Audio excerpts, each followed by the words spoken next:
Hi, everyone. Welcome back to our, I guess, penultimate video class.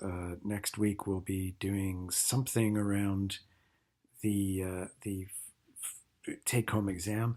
I'm still trying to suss things out, to be honest, because one possibility is to get you all to write about one film in response to a question. Another possibility is to get you write about um, uh, a variety of films based on one question. So I'm still trying to suss that out, but I will let you know as soon as I come to a decision. In any event, it is going to be a sort of take home exam, so that shouldn't change. Um, so today, what I wanted to do is talk a little bit about Andrei Tarkovsky and his connection to this concept of his concept actually of sculpting in time, that film constitutes kind of sculpting in time.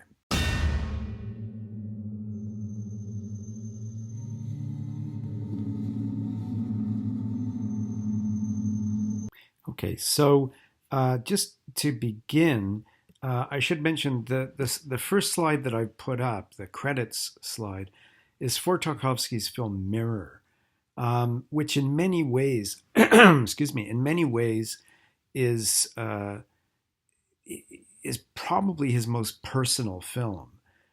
It deals with growing up as a child, his relationship with his father, his relationship with his mother, um, and it's also one of the hardest ones to find. I was really fortunate, I think, to find a copy of Mirror, a Russian copy with English subtitles that I had to um, convert and so on. But uh, if you're unable to see Mirror, I understand, and any Tarkovsky film will work, I think, for the most part. So, what I would suggest, and there'll be a list of these films at the end of this video, but what I would suggest is any Tarkovsky film that you can find would be just perfect for you to take a look at. I have to warn you that Tarkovsky's films are very, very slow moving. Um, but they're also, I find, incredibly passionate and emotionally moving and intellectually moving, I guess, in a way that is distinctly Tarkovskian. He's a very interesting filmmaker for a number of reasons.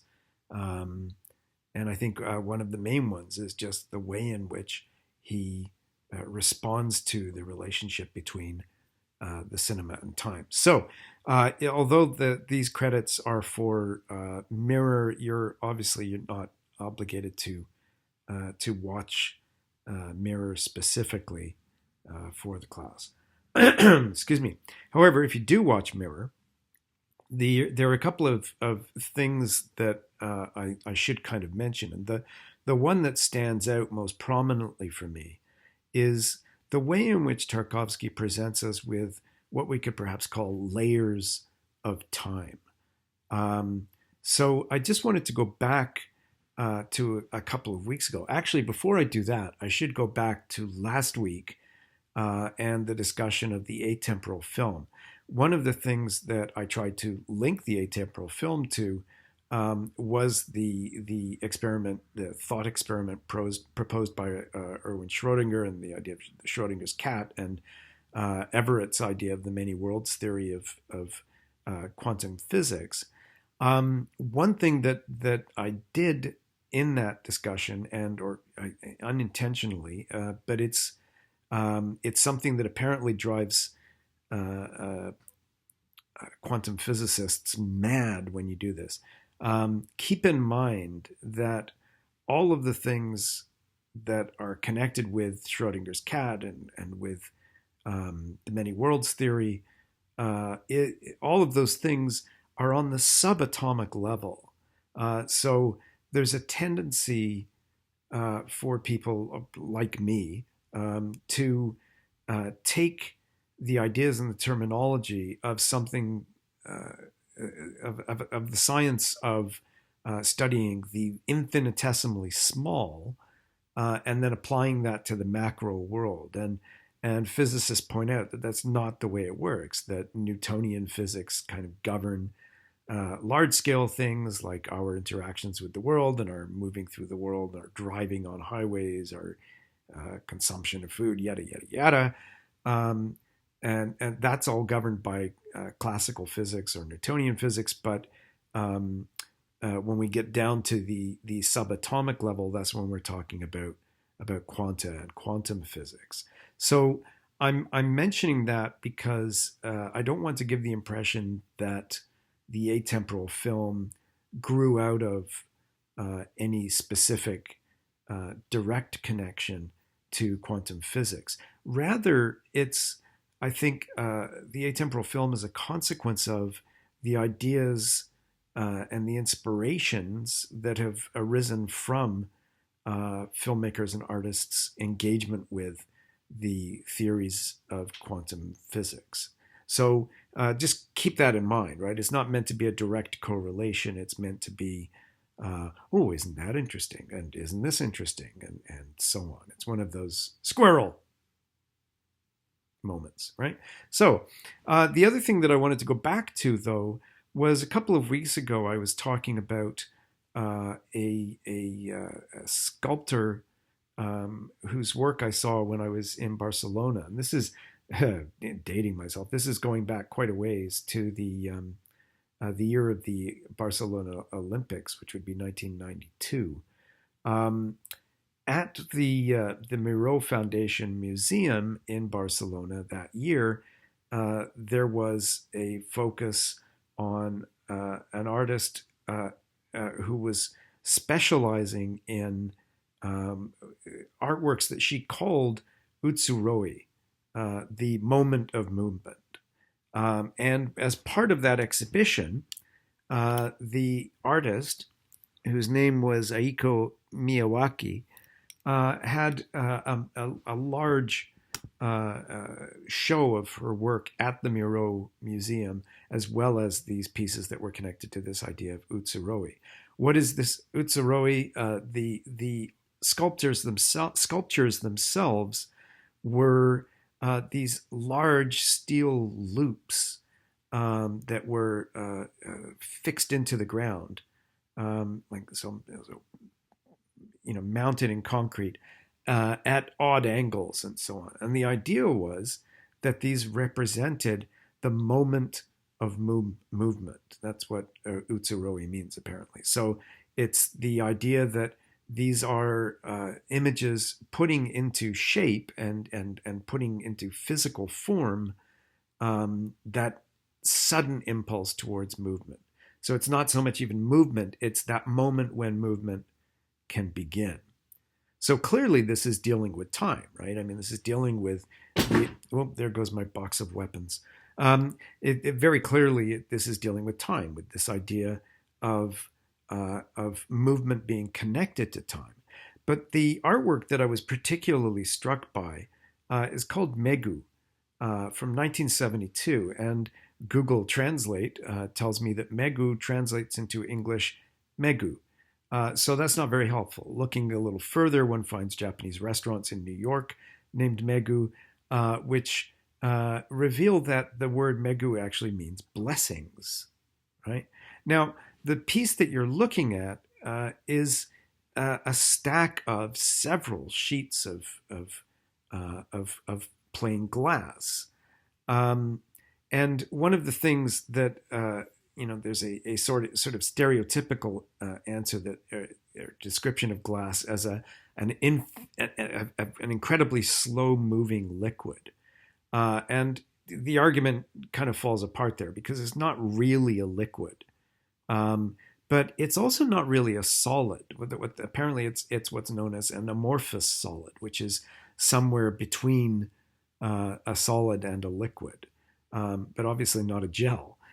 So the piece that we're looking at here, this piece Megu, is I would suggest presenting us with a clear object, this sheet of glass, but as that object accumulates over itself as we get more and more sheets of glass stacked together, suddenly it becomes opaque. It becomes impossible to see through.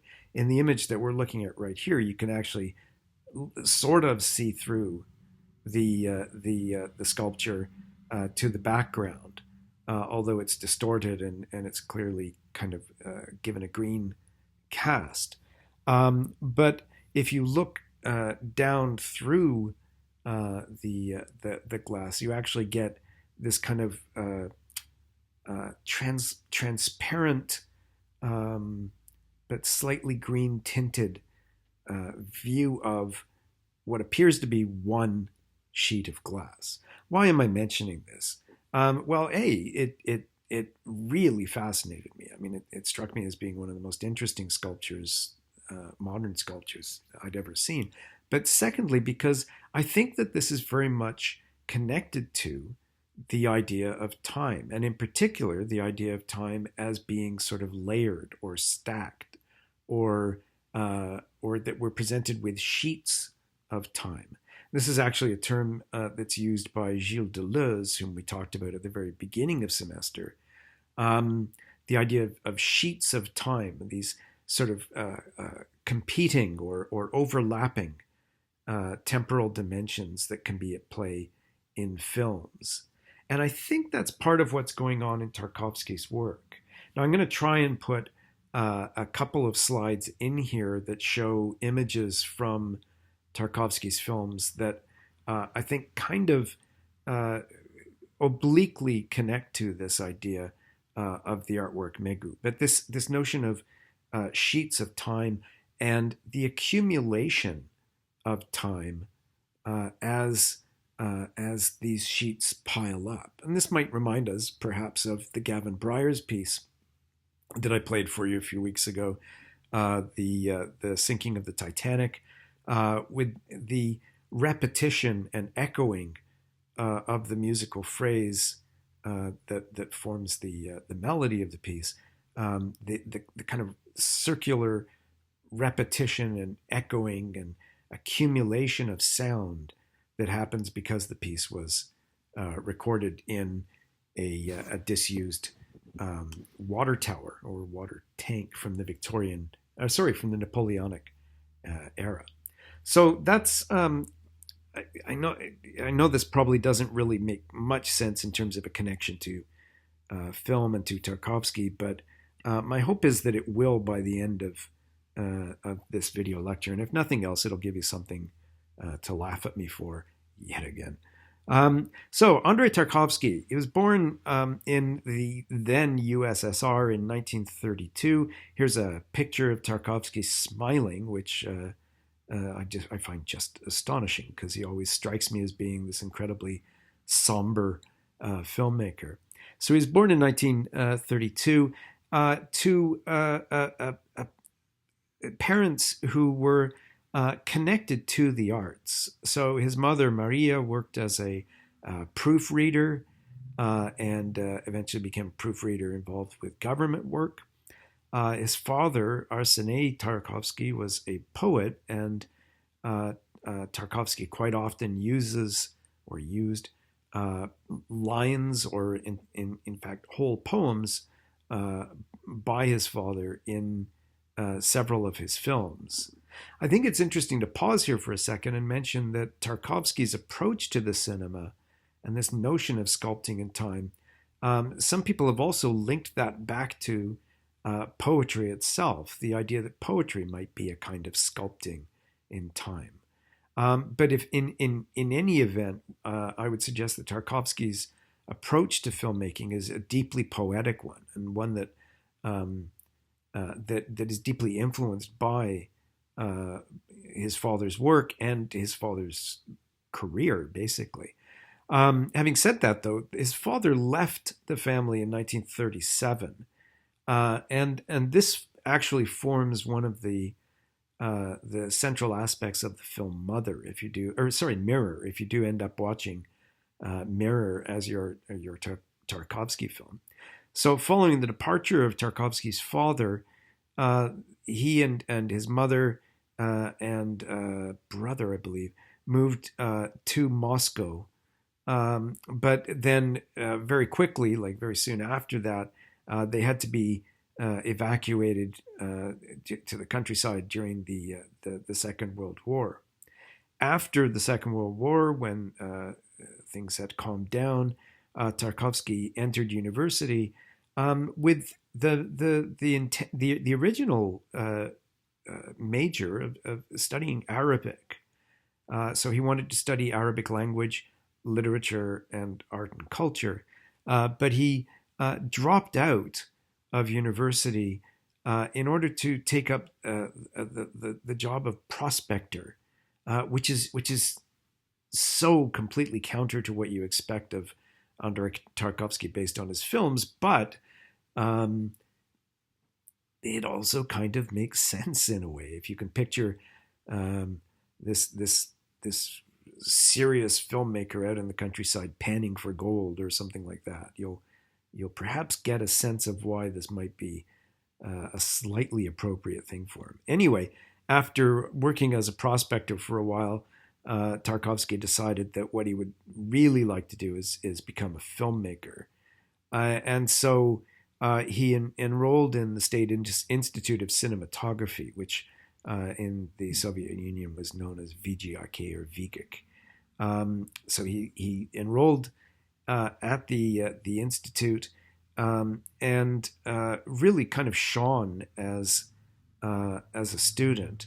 Although my understanding is that there were also some questions about how devoted he was to socialism and communism and revolution.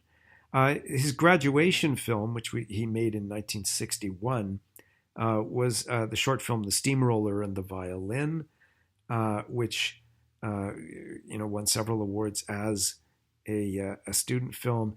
And then his first feature film that he was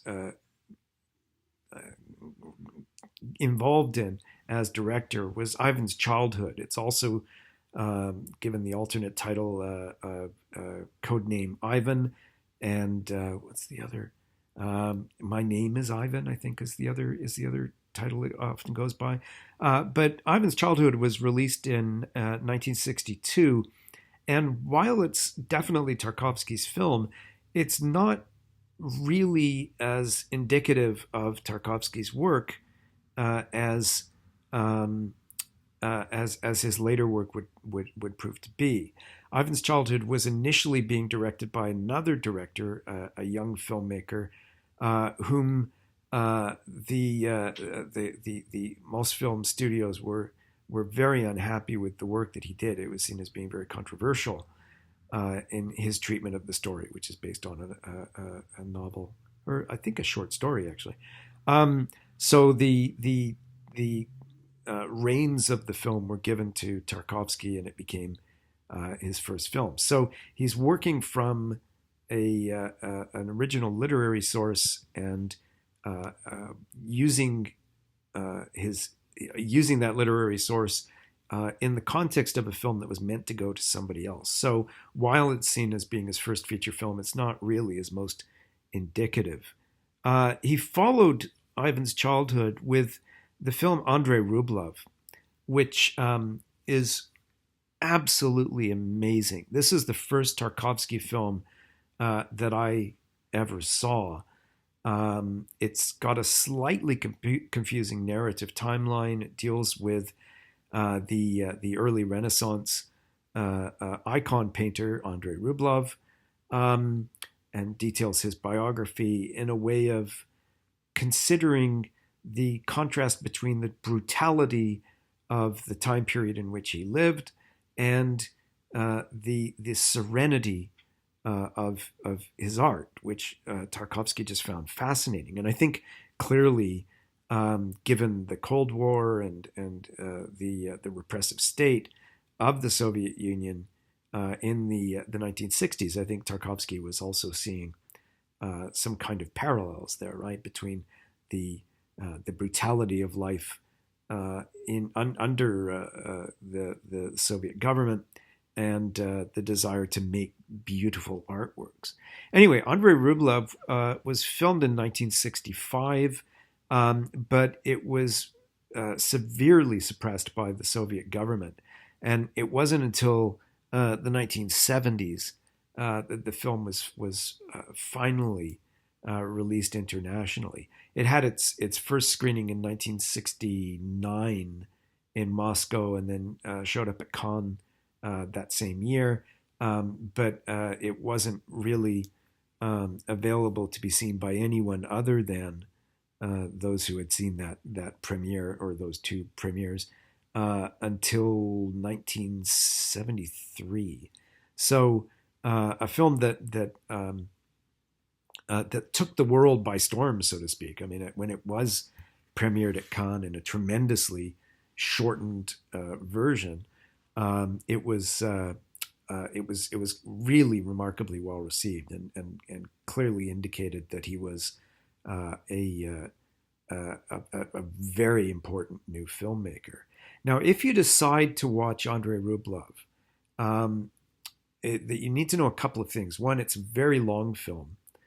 And two, it's a very disturbing film for some key reasons.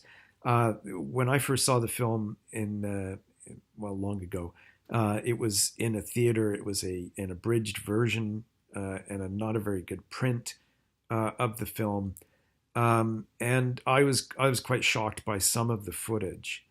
But since then, the film has been released in increasingly longer versions that are meant to be closer to the version that Tarkovsky wanted. I think the most complete version is the Criterion Collection version of the film. The Criterion Collection version is 205 minutes long, so it's quite a long film. But the other thing that you need to know is that it's a film that features a lot of violence directed against animals. There's what appears to be a genuine killing of a dog, a beating of a dog to death, setting a cow on fire, which apparently was a little bit more special effect than anything else. Killing of a horse, geese. I mean, it's just, it's a film in which there are some shockingly violent actions taken against animals. So I saw it in the theater, and I've seen a few versions of the film on VHS and then eventually on DVD. But since the Criterion release, I haven't been able to watch the film just because of the depiction of cruelty to animals. So if you're at all disturbed by that, A, good for you, and B, you might want to choose another film to look at. And I say that really reluctantly because it is just a tremendous film. The film Andrei Rublev was followed by Tarkovsky's first science fiction film, Solaris, in 1972, which deals with a space station orbiting the planet Solaris, a planet that manages to do bizarre, peculiar things to the men who are on the space station, things that are connected to feelings of guilt and shame and confronting the past. And in some ways, the film, I think, is a meditation on the idea of consciousness. Mirror in 1975 was Tarkovsky's, as I've said, most personal film, the film that deals with the breakdown of his parents' marriage and so on. After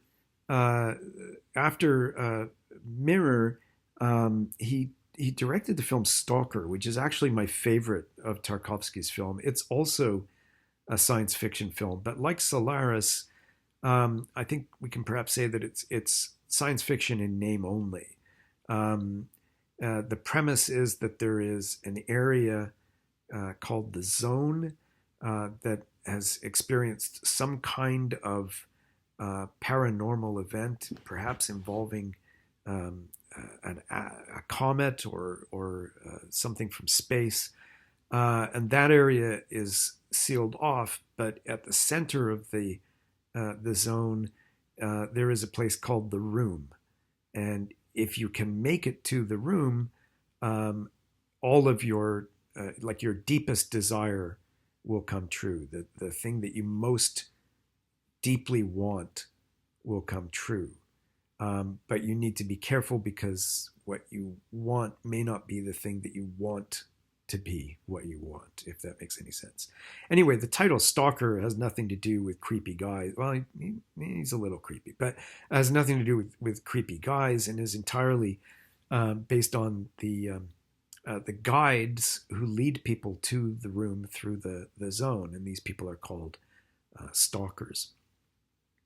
Tarkovsky followed Stalker with The First Day, a film that the Soviet government interfered with the production of until, in a fit of rage, Tarkovsky scrapped the film, destroyed most of it, and so that film has been not only aborted or canceled, but also, for the most part, lost. After the failure of The First Day and the failure of that shoot, Tarkovsky went to Italy in order to film the feature film Nostalgia. Nostalgia meaning nostalgia in Italian, but also, and I think this is quite interesting, meaning homesickness. Right? Nostalgia is homesickness.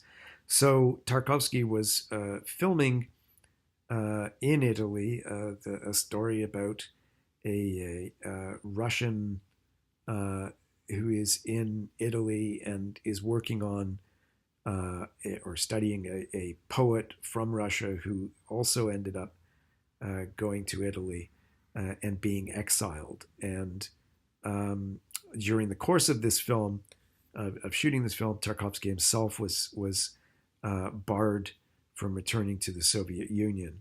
And in fact, he never returned again.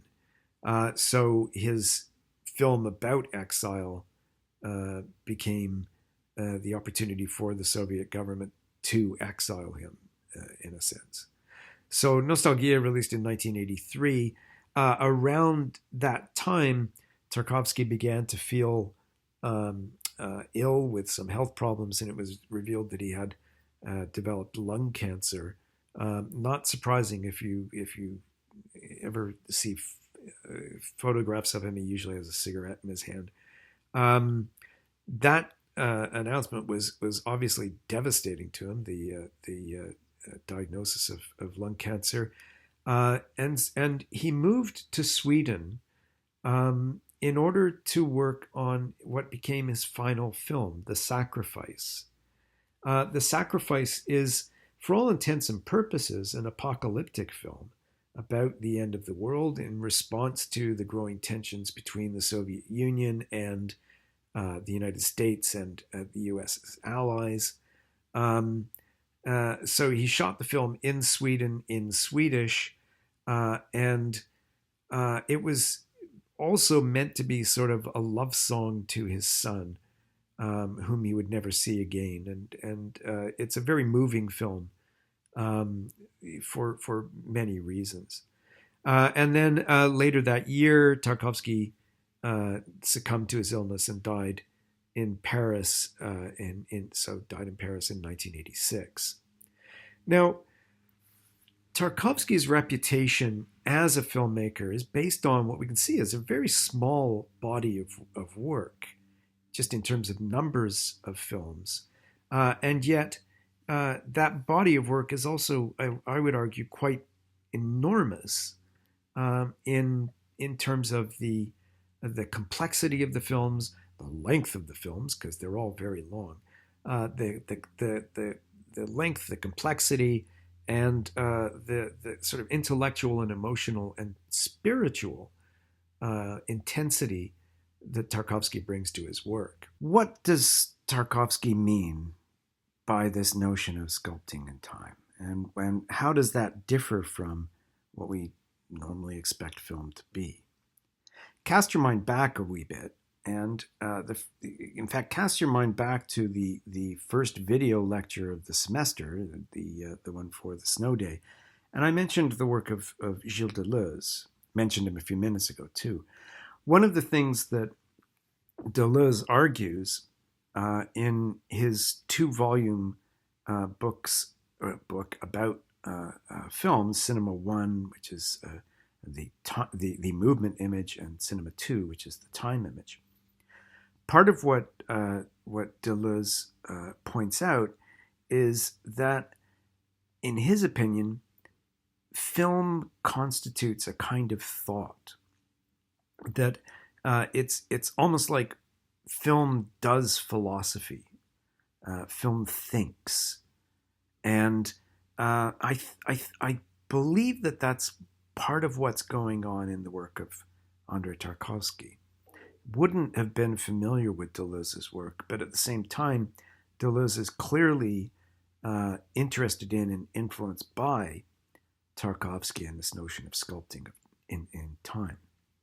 So when Tarkovsky is making films, the argument would be he's also making philosophy. And the crucial subject of Tarkovsky's philosophical investigations is the question of time. Let's go back to last year at Marienbad and continuity editing for rope and things like that. You may remember we talked about montage in connection to Sergei Eisenstein. What Sergei Eisenstein argued is that the most important aspect of film is editing. And in fact, his conviction was that montage, editing, was film. It made film distinct from all the other art forms. Interestingly, though, in some of his later writings, he goes on to find examples of something like montage in all the other art forms anyway, so he kind of contradicts himself. But what Eisenstein and connected to him, obviously, Kuleshov, argued was that the creation of relationships between shots or among shots is what gives expression to ideas, to concepts. So you remember we talked about Kuleshov and that idea that we are responsible for making the links, and that in Eisenstein's estimation, that meant that the film could provide us with ideas, make us think and feel particular ways through the use of editing. So for Eisenstein, then, the editing rhythm, the pace of the editing, is dictated by the concept that he's dealing with. For example, if the concept is grief, as happens at one point in Battleship Potemkin, then the editing rhythm might be quite slow and mournful. And by comparison, during the Odessa Steppes sequence, the editing rhythm is meant to emphasize the idea of fear and the concept of repression or suppression or oppression, the concept of conflict and violence. But what Tarkovsky argues is that when we make a film, there is time captured within the shot, right? That moment is captured by the shot. And so for Tarkovsky, the editing of the sequence, and by extension the editing of the film, is determined by that time, by the time contained within a shot. Tarkovsky calls this time pressure, that the filmmaker's editing rhythm is guided by the time pressure inherent within each shot. What Tarkovsky argues is that, quote, the distinctive time running through the shots makes the rhythm. Rhythm is not determined by the length of the edited pieces, but by the pressure of the time that runs through them. And so for Tarkovsky, then, time itself guides and governs the editing rhythm of the film. So what Tarkovsky says is going back to a kind of rejection of Eisenstein, he argues that the interaction of concepts isn't the crucial thing in film imagery. Instead, he argues that the film image is meant to be an expression of the material world.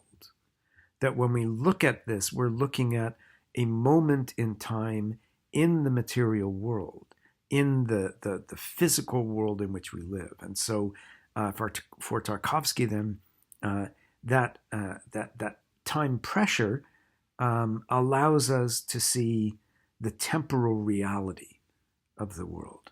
And he's particularly drawn to nature. Just as an aside, he's also particularly drawn to, most particularly drawn to Russian nature. He loves the Russian landscape. He loves the Russian light.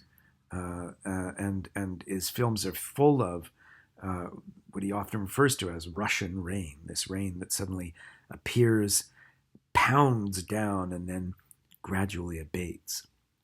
So he's very interested in nature and the real world or the material world and capturing some kind of essence of that in the time that the image captures. Now, the film scholar Donato Totaro, who teaches at Concordia University, suggests that for Tarkovsky, editing simply brings together shots that are already filled with time. So if we think about editing in an Eisensteinian way, if we think about editing as a way of creating rhythm and creating time by lengthening and shortening the shots, Totaro points out that for Tarkovsky, the time is already there. These shots are already filled with time. And so the editing takes secondary place rather than the primary place that Eisenstein gives it. I hope that makes sense. I mean, one of the things that I find most interesting about both Tarkovsky and Eisenstein is how incredibly eloquent they are, and yet how very difficult it is to kind of pin down precisely what it is that they're after. This is what the film scholar David George Menard has to say about Tarkovsky's notion of sculpting in time. He says, quote, "Time within the frame expresses something significant and truthful that goes beyond the events on the screen and those in the frame. And so the direct perception of time is like a pointer to infinity." So for Menard, then, when we think about sculpting in time, we're getting a sense of the infinite, and we're getting the experience of the direct perception of time, because we're seeing the time of the event as it was recorded in its entirety, and it's allowed to play out the way that it does, rather than it being chopped into bits and made into smaller and smaller fragments and so on. We can think of this perhaps connecting back to Bazin, right? André Bazin suggesting that the long take is maintaining temporal integrity in the film, and that encourages a sense of realism. I think in the case of Tarkovsky, that's also something that Tarkovsky is thinking of, that time is, for Tarkovsky, like the crucial thing about reality. And our experience of that time is something that needs to be maintained and lovingly maintained. The other thing that Menard says is, while the montage aesthetic, like Eisenstein's, produces a burst of meaning, arousing the viewer with the purpose to suggest specific ideas and concepts, Tarkovsky in time rhythms illustrate a way of seeing life in its essence, life's movements. Now, that's not any less vague or aphoristic than what we might find in Tarkovsky's work, but it does point to the deeply spiritual aspect, I think, of Tarkovsky's work. Now, we might expect that for someone who is so focused on the spiritual and so focused on the kind of holiness of time, we might expect that such a filmmaker would embrace the use of heavy symbolism. So I think, well, I was going to make a nasty comment about Darren Aronofsky, but I won't. But you know. Anyway, so here's what Tarkovsky says about symbolism, because he's adamant that his films are not characterized by the use of symbolism. For Tarkovsky, it's working quite differently. This is what he says.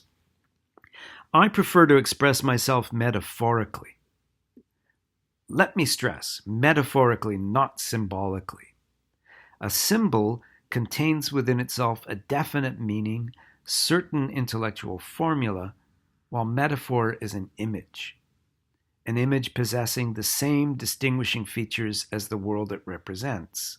An image, as opposed to a symbol, is indefinite in meaning. One cannot speak of the infinite world by applying tools that are definite and finite. We can analyze the formula that constitutes a symbol, while metaphor is a being within itself. It's a monomial, by which he means an algebraic expression consisting of one term. It falls apart at any attempt at touching it. This is from 1983. So Tarkovsky's not interested in the pursuit of symbolism and that kind of fixity of image. He's much more interested in the idea of metaphor. And so his films are full of metaphorical images, images that are baffling at times, and that are also deeply resonant with the audience. So he's a filmmaker who does some. He's a filmmaker who does some very interesting things in a very idiosyncratic and, I would suggest, very personal way. His tendency is, if one were to describe Tarkovsky as a person, I think one would have to say that he's incredibly stubborn as a filmmaker. He's someone who has a very particular idea of what he wants to say, and it doesn't really matter if people understand the definite statement that he's making. He's much more interested in them responding to the images with which he fills his films, if that makes any sense whatsoever. Now, what I'd ask for you to think about for this last in-class screening is choose one of Tarkovsky's films and watch it and think about the way in which the film is using time. In particular, the long take and very slow camera movement, but also in terms of the kind of metaphors that Tarkovsky presents. Now, the films that Tarkovsky made, and they are surprisingly more readily available than I had thought. But just to recap then, we have Ivan's Childhood in 1962, followed by Andrei Rublev, which was shot and finished in 1966, first screened in 69, and then given its first international screening in 73, other than the Cannes Film Festival. Solaris in 1972, The Mirror in 75, The First Day, which, as we've said, was destroyed and lost, Stalker in 1979, Nostalgia in 1983, and The Sacrifice in 1986. And what I would ask you to do then is to watch one of those films and give yourself enough time to watch it too. Don't break it into parts, because if you do that, you're going to lose a really significant part of the experience of watching a Tarkovsky film. It's sort of like looking at part of a sculpture and then coming back to the gallery the next day and looking at another part of that sculpture and ignoring the rest. So So try and let it work as it is. Let it go out for its duration. Um, and while watching it, just think about the way in which the film is using time. Think about the way in which it's using time both within itself as a narrative, but also in the duration of the experience of watching the film. Tarkovsky's films are not short and they're not full of a ton of action. And so we're encouraged, I would say, like Uncle Boonmee, that film, we're encouraged to meditate on time's passage as we watch the films. All right. So I hope that this is something that works out. I hope you're able to find Tarkovsky films and use them. And you know, my experience with Andrei Tarkovsky is that once you've seen one of his films, you kind of want to see all the others because they are so distinct and so uniquely his. Um, and I think they're deeply rewarding as well. There are some fabulous moments in Tarkovsky's films that I think stay with you forever after you've seen them. So just to kind of recap then for next week, I'll be sending out an announcement about what we're going to do for this take home exam. My sense is that it's going to involve finding a film that everybody will have access to and then getting you to write about it. But again, I'm still trying to suss that out, and I'm sorry that I can't give you a more definite answer at this point in time. So keep your eyes peeled for that, and I will post a short video next week, probably, just to give you the question and sort of sum up what we've looked at over the course of the past several months. I do want to say though that I'm very sorry that the way that this course has sort of ended up. It seems like it was kind of cursed from the very beginning. So we had our first class in the crappiest room in the university, and then we had the snow day and lost that class. And I feel as though the topic hasn't really been given full justice. And so my hope is that that today's film, whichever one you choose, will perhaps connect back to the rest of the semester and will make more evident what it is that we've been looking at and what we've been trying to look at. I also have to acknowledge that I haven't been on top of my skates for the whole semester, so I apologize for my contribution to that. But I do hope that you've enjoyed the films at least, and I hope that that these films have encouraged you to think about time in new ways. So, thanks very much. I'll see you next week with a quick video and a question for you to think about for the take-home exam. In the meantime, please take care of yourselves. Stay safe. Stay out of trouble. Don't do drugs. Don't drink. You know, all of that stuff. So take care. Be safe, and see you next week. Bye bye.